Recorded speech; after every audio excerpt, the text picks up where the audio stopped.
Hey, so I very rarely see people using the blaster, but when I do, they always make it look really easy.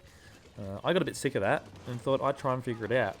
I think I have for the most part, so let me impart upon you my infinite blaster wisdom. This video is just relating to the original blaster, the first one you unlock. I haven't got time for the others. One or two parts of this video will be referencing a guide written by a guy named That One Guy from our Discord server.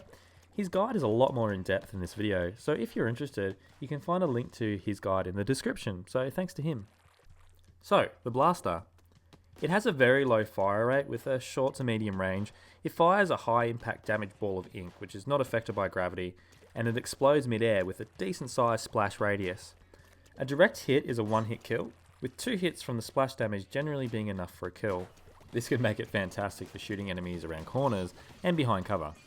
So this weapon pretty much has the shortest time to kill if you can off an enemy in one shot, but because of the fire rate, if you need to take a second shot, it's probably one of the slowest time to kills.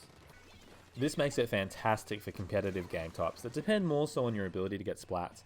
However, it suffers in Turf War as it has really poor inking capabilities. I've had great success in tower control, which can see the enemies, all huddled together on top of the tower, which makes for an easy multi-kill with the splash damage. So, here are my 5 quick tips for the blaster. Number 1, aim high.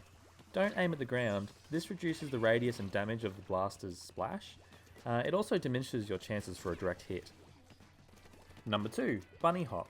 This tip comes straight from That One Guy's written guide.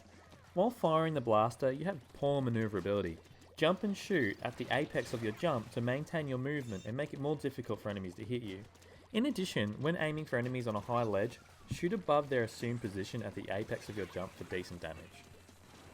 Number 3, keep enemies at range. The blaster's projectile explodes at its maximum range.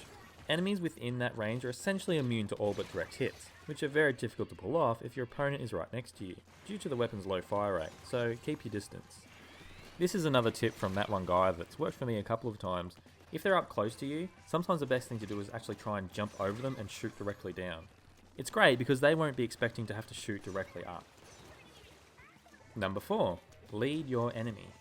If you've caught an enemy by surprise but have missed that direct hit instant kill and they've begun to flee, make an effort to lead their movement and fire to their predicted position to make the most of the blaster's splash damage. Obviously you do this with any weapon, but it's something to think about a little bit more with the blaster. And our 5th and final tip, the Poison Mist sub-weapon. Be mindful of your use of this sub-weapon as it will empty your tank, which can leave you totally defenseless as the blaster uses a lot of ink per shot. It's gotten me killed a few times. It's very frustrating. I found this sub is perfect for tower control though, as it can totally disorient the entire enemy team while they're defending the tower. So, do you use the blaster? If you have any tips, please leave them in the comments. Thanks for watching, and don't forget to like and subscribe for more.